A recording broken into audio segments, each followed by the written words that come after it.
Sometimes it is great to celebrate the best books we have read this year or during any year. Sometimes it's great to talk about the worst books we've read in any year. Sometimes it's great to celebrate goals. Heck, sometimes it's amazing to talk about your SAS list.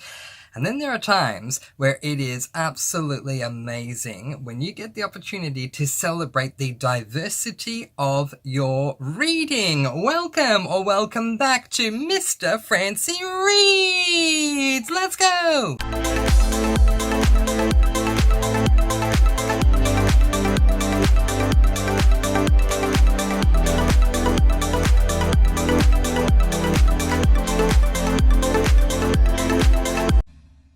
Yes, hello and welcome back to Mr. Francy. It is wonderful to have your company again today as we go through my faves by genre. This is part of my favorites and non-favorites that I do twice a year. I have this series where I look back and reflect on what I have been reading in certain ways. In July, I look back on all the books I've read in the first half of the year, and in December I look back at all the books I've read for the entirety of the year. And with this one, what I love so much is it allows me to celebrate my diversity when it comes to genres with my reading. As the title suggests, Faves by Genres is literally that. I will go into different genres and tell you my favorite book that I read from that genre in 2024. In order to qualify for this list, all of the books that are nominated or that win need to have received 5 stars. Anything less than that, they would not qualify. And also, they need to have been read between the months of December 2023 through to and including the month of November 2024. The reason it's done this way is because of the fact that these videos, the ones that are done for the entire year, are done in December. The December books don't get a chance to shine. So I do include the books that I read in December of the previous year, but the rest of them are January through to November that I've read this year. There will only be one winner for every category, so let's jump right in and begin. The first genre that we are going to talk about is best described in the Beauty and the Beast Disney animated film sung by Mrs. Potts, Tale as Old as Time. Yes, Tales as Old as Time, true as it can be to that time. We are talking about classics. And if you look at the top section there of that shelf, all those books are classics or classics to me. There's 2 books that I've just put in there because to me they're classics, but all of those are classics. I love reading classics. I especially love the diversity of different types of classics. One thing that needs to happen for a classic to be called a classic is that it needs to stand the test of time, and there is an argument currently over whether all classic books do currently still stand the test of time, or do they not? But there are some amazingly fabulous classic books out there. Unfortunately, the diversity in my reading of the classic genre in 2024, including December of 2023, was in fact only limited to one particular series. Because it was limited to that one particular series, there will be no nominations, there will just be a standard winner. The series that I read, that was my classic series for 2024, was that big box set you can see right up there called The Famous Five by Enid Blyton. I had read the minority of the 21 books in that series, and this year had a goal to read all 21. I did that. Which was my favorite classic of the entire series? That would have to be this book, which is Five Go Adventuring Again. Interestingly enough, this is one of the books that I had read prior to reading this series, and I think the nostalgia was garnered with some favoritism when it came to me selecting which book was going to win Classic of the Year. But congratulations to Five Go Adventuring Again, and indeed Enid Blyton. I had an absolute joy reading all of the books in this series. But for this particular one, I just absolutely loved it. So basically the setup for the series is that we follow 5 characters: Julian, Anne, Dick, their cousin Georgina, who prefers to be called George, and her dog Timmy. And every single time that their schools go on holidays, vacation for summer, whatever it is, summer, winter, whatever it is. They come together and a mystery ensues that they do try to solve. One thing that I absolutely loved about all of the books, including this one, is the aspect of any time a secret way can be discovered, it is included in the books. And the first time a secret way is discovered is in this book. So the basic setup of Five Go Adventuring again is, again, we follow those 5 different characters, Julian, Dick, and George, and George's dog Timmy, as they going through their winter holidays, and all of the kids need to get a tutor. Well, it's interesting because the girls don't, but it seems that Julian and Dick have gotten behind with their work because they had the flu or something like that, so they need to make up for it during the holidays. Enter Mr. Rowland, who is going to be their tutor. They are staying with George's family, her mother and father, Julian, and Dick's Aunt Fanny and Uncle Quentin, and Uncle Quentin insists that George also learn from this tutor. Anne doesn't need to because she's well ahead in her schoolwork, and so she basically will paint while everyone else learns from Mr. Rowland. But there's something off. When Timmy meets Mr. Rowland for the first time, he starts growling. And Georgina picks up on this right away, saying, "That's very strange, he usually likes people." So why is Timmy very suspicious of Mr. Rowland? Find out by reading this book. It was absolutely fantastic. Despite the fact that I had already read it, it was still an overwhelming 5 stars on reread, and I do highly recommend. The next category is arguably the most anticipated category for the majority of people that watch this channel, so if you are one of them, thank you, and let's jump right in. The next category for my faves by genre is cozy mysteries. Now, the simplest way to define a cozy mystery, in case you didn't know, because there are still people out there that don't know what cozy mysteries are, which is fantastic because I'm more than happy to educate. The simplest way to define it is to take both words of the genre into consideration. It is a mystery that is more cozy than your standard mystery or indeed thriller. Anytime a crime occurs, it occurs off the page, so we don't see anything, too heavy, basically, hence the cozy side. And also the mysteries are solved by amateur sleuths, at least 99% of the time. We'll get into that as we do go along. It was very hard for me to cut down the nominations for this list, but I have 5 nominations, and here they are. The nominations for my favourite cozy mystery for 2024 are Death of an Italian Chef by Lee and Hollis, Death of an Ice Cream Scooper by Lee and Hollis, Dead End Detective by Amanda Flower, Frozen Detective by Amanda Flower, and Starboard Secrets by Hope Callahan. And the award goes to, drumroll please, Frozen Detective by Amanda Flower. Oh my goodness, this was not an easy choice at all. I loved all of the books that were nominated in this category, but the reason that I've chosen this one above all is because this book is the only cozy mystery book that I have read where when I found out there won't be any more that followed this, I reacted with a no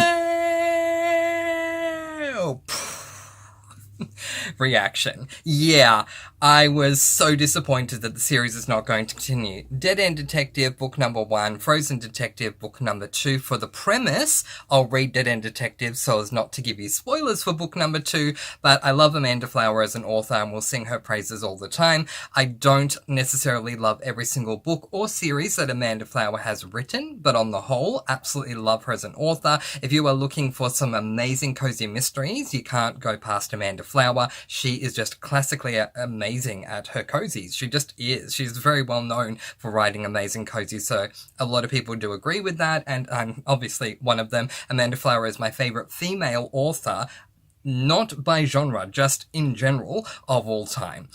So let's talk about the premise of the series by reading the premise of this one, knowing that the second one is the winner. Darby Piper is in shock. Samantha Porter, her mentor and business partner at Two Girls Detective Agency, has died in a car crash, and it doesn't look like an accident. In fact, evidence is pointing toward Darby. Darby had expected to inherit Samantha's half of the agency, but Samantha had recently changed the will to leave it to Tate Porter, her nephew, who returns to town. Tate is no PI, he's a veteran, a world traveler, and something of a mystery himself, but as he helps Darby delve into secret histories and real estate development plans, he does seem to have a knack for the job. Can Darby prove her innocence, and will the agency have a future? What sets the series apart? This is the winner, I'll hold it up. What sets the series apart from other cozy mystery series is that in this series we don't follow an amateur sleuth. We follow a private eye, because that's basically what Darby is. In saying that, please don't think that the rest of the series doesn't feel like a cozy series, because it absolutely does. The cozy side is absolutely there, despite the fact that we don't follow an amateur sleuth. I highly recommend the series. Congratulations, Amanda Flower. I wish that Hallmark Publishing had not gone out of business, because I really would love to have read more in this series. Frozen Detective, my favourite cozy mystery for 2024. Next up, I am grouping two genres together. The reason I'm doing this is because I don't feel that I have read enough of one or the other to separate them. So even though I am well aware that they are two different genres, the next award will include the nominations for my favorite fantasy/paranormal book that I have read in 2024. The first nominee in this category I read in December 2023, but as I explained earlier in the video, of course I am still including December of last year because of the fact that I filmed these videos in December, so let's get into it. The nominations for my favorite fantasy/paranormal for 2024 are Midnight Sun by Stephanie Meyer, Book 4 in writing order, Book 1 or 0.5 in timeline order of the Twilight Saga. Zodiac Academy, The Reckoning by Caroline Peckham and Suzanne Valenti, book number 3 in the Zodiac Academy series. Zodiac Academy, Restless Stars by Caroline Peckham and Suzanne Valenti, book number 9 in the Zodiac Academy series. Shadowland by Alison Noel, the third book in the Immortals series. And Everlasting by Alison Noel, the 6th and final book in the Immortals series. And this was also very tough to determine, but I will give you my clarifier once I announce the winner. Let's have a drum roll as we say the winner of my 2024 fantasy/paranormal favorite of the year is Midnight Sun by Stephanie Meyer. The reason this one wins, because I'm sure a lot of you are going, Mr. Francy, how the heck did Midnight Sun beat Zodiac? Mr. Francy, how the heck did Midnight Sun beat Immortals? Is if I were to be shown these 5 books and being forced to reread one of them, I would grab this one right away. It'd be the first I'd want to reread. And I think that needs to be taken into consideration when you are determining your favorite book in a genre for the past 12 months. It's not to say that I don't think I would pick up Zodiac Academy ever again. It's not to say that I don't think I will pick up the Immortal series ever again. I just don't think I would do it anytime soon. Whereas for me, and I know this is a very unpopular opinion, but the Twilight series is just an absolute classically fantastic, the entertaining series for me. I don't want to go too far and say that it is an absolute classic series, because I don't think people agree with that. And that's not the point I'm trying to make either. I just love the enjoyment that I get out of reading all the books in this fantastic series. Is it critically acclaimed? I would say no, honestly. I don't think that it is. I don't think that they are amazing books objectively, but subjectively, absolutely, I love them. I went into my reread of the first book in the series, Twilight, wanting to review the book because I'd read it before, but I'd never reviewed it and wanted to put on a critical hat when reading it. I couldn't. I didn't make it through the first chapter before I threw away my notebook and pen and said, no, I can't do this. It's just too easy to sink into this world and love this world for what it is. I can't critically review it. So be mindful. I'm not critically reviewing the series, just purely based on emotion. I love the series and could reread it anytime.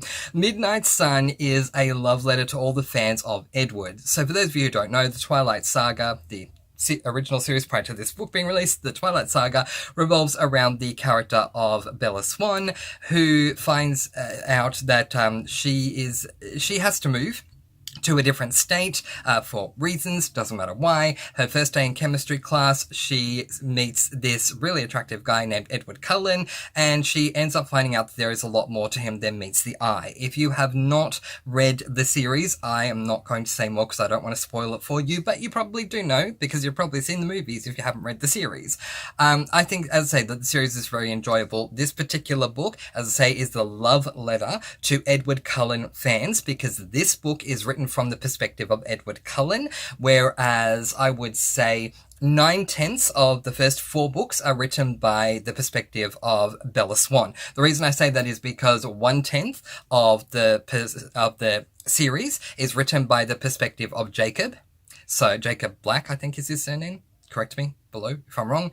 Anyway, yeah, but the rest is done through the perspective of Bella Swan. This one is done through the perspective of Edward Cullen, and definitely it is a love letter to the fans of Edward Cullen. It was great to learn more about Edward's backstory. It was great to see Edward interacting with people through Edward's perspective. It was everything I wanted, but also so much more. If you love the series, but particularly if you love Edward Cullen, I highly recommend this book. Absolutely a love letter to the Edward Cullen fans, and without a doubt, my favourite fantasy / paranormal for 2024. Just had to go and get some more books.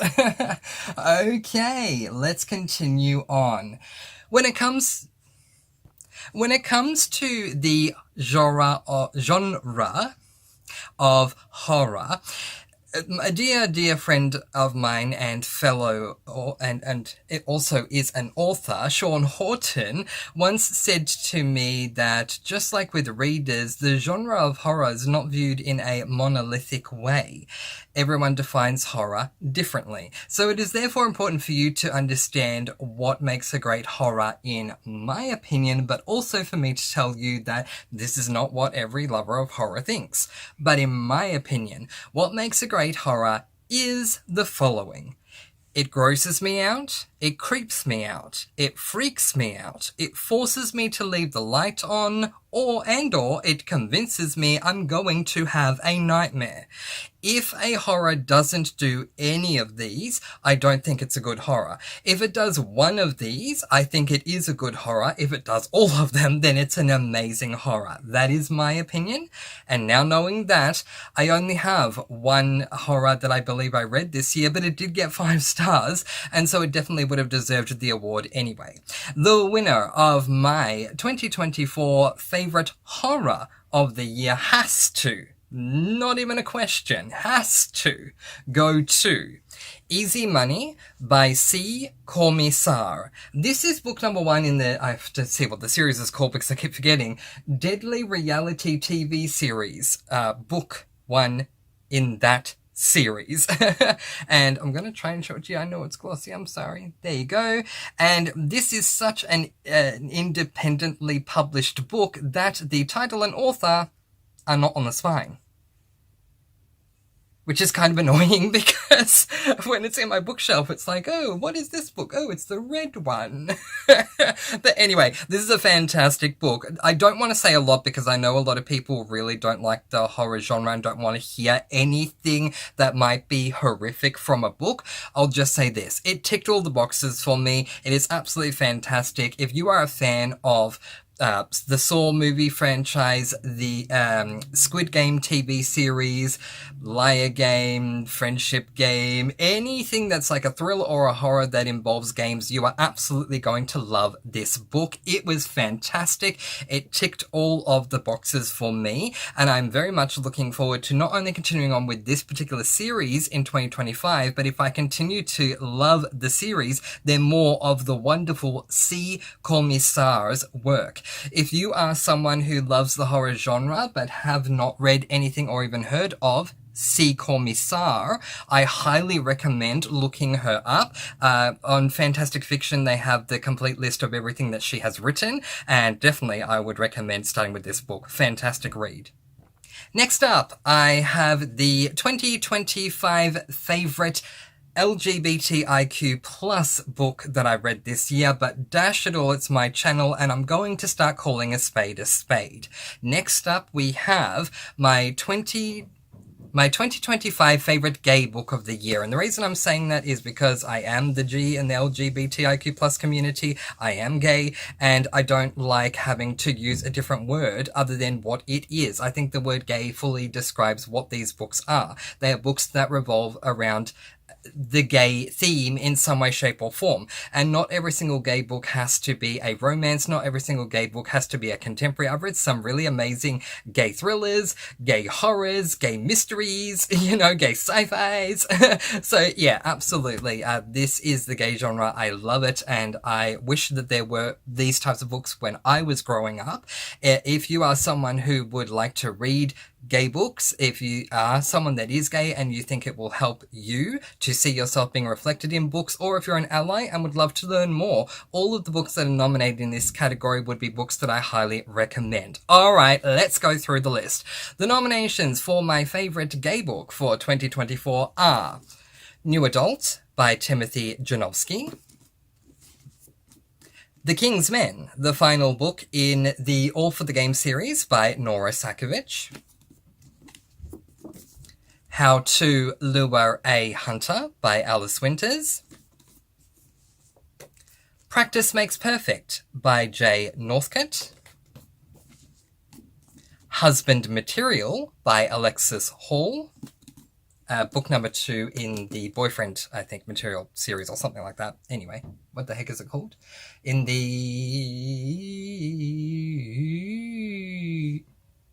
London Calling duology, and Afterglow by Phil Stamper. And the award for my favourite 2024 gay book goes to How to Lure a Hunter by Alice Winters. Yay! Yeah, look, as I said, all of those books are absolutely amazing, and I highly recommend each and every single one of them for absolutely completely different reasons.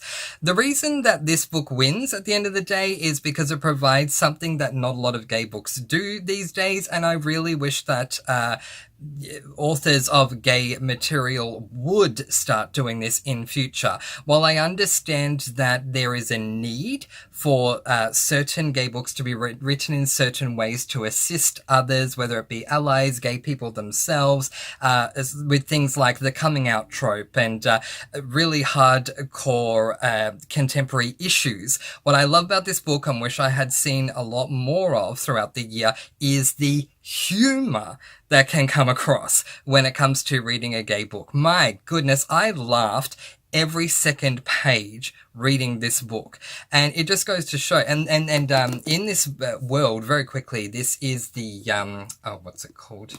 Vampire-related crimes. I had to think there. Vampire-related crime series. So again, right away, not only is it a gay series, but it is a gay series that is a paranormal fantasy gay series. So it just goes to show it doesn't need to be romance or contemporary to be a gay book or gay series.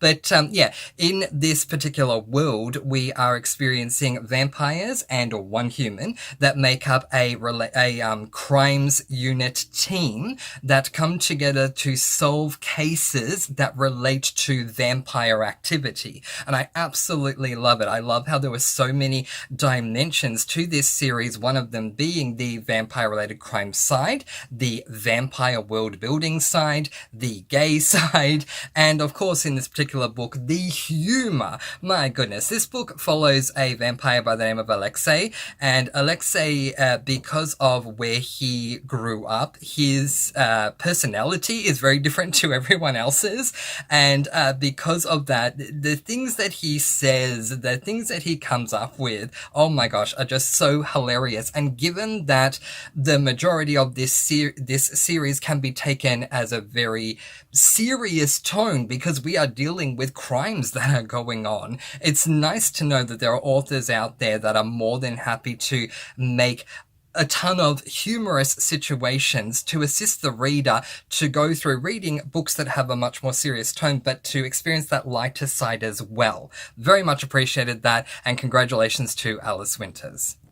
Okay, I have 2 more categories to get to, so I better get to them quickly. The next genre is not a genre in my opinion. It is an age rating, but I've heard so many booktubers refer to it as though it is a genre that dash it all, I'm gonna make it one too.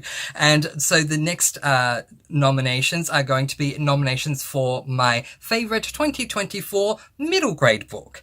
And for those of you who don't know, which is totally fair, middle grade is an American term.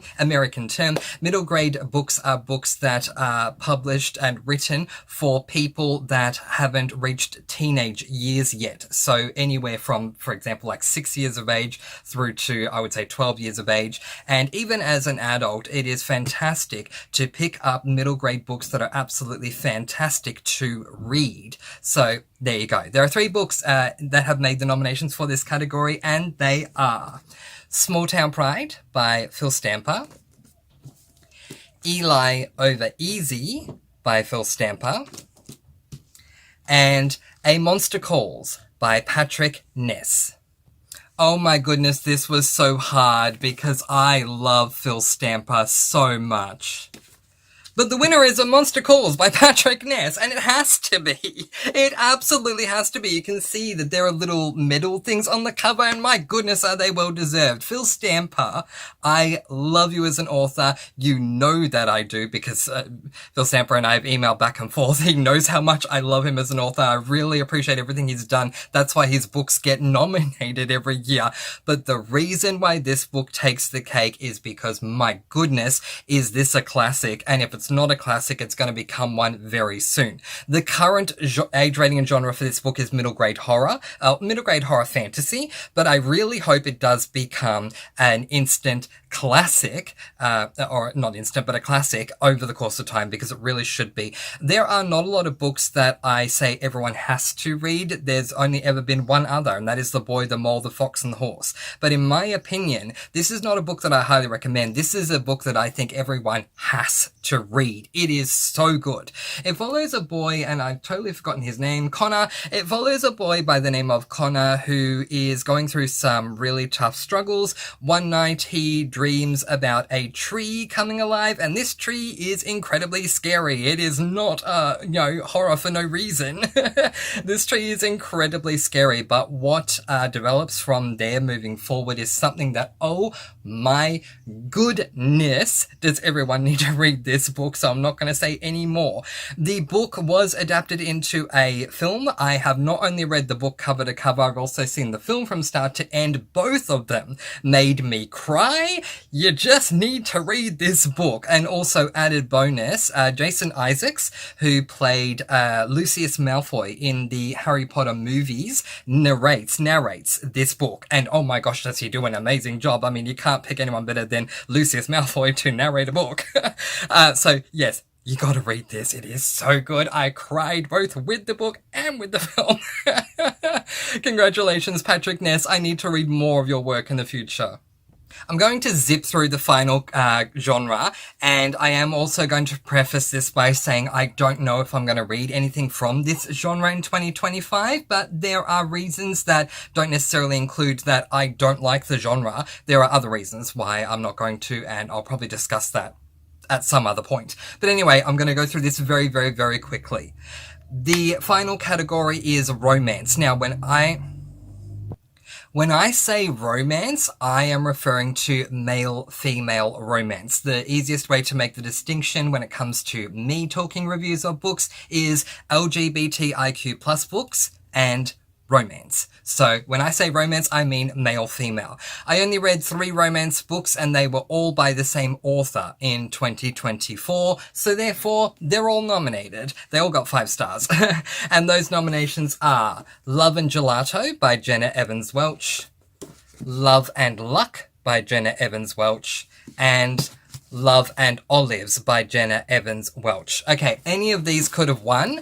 I am giving the award to Love and Gelato, which is book number 1. These are all companion books. They are not, a technical series. We follow different MCs, different protagonists, and different characters in every single book. But what they all have in common is 1, mixed media, and 2, international travel for the first time. Really, really, really loved all of them, and this one has to be the winner. But we are very quickly running out of time. So that is where I am going to leave it, letting you all go with peace, blessings, and so much love. Please do be kind and love one another, and spread your sparkling energy all throughout the world. And until next time, bless the lighting. Happy reading. Bye, everyone.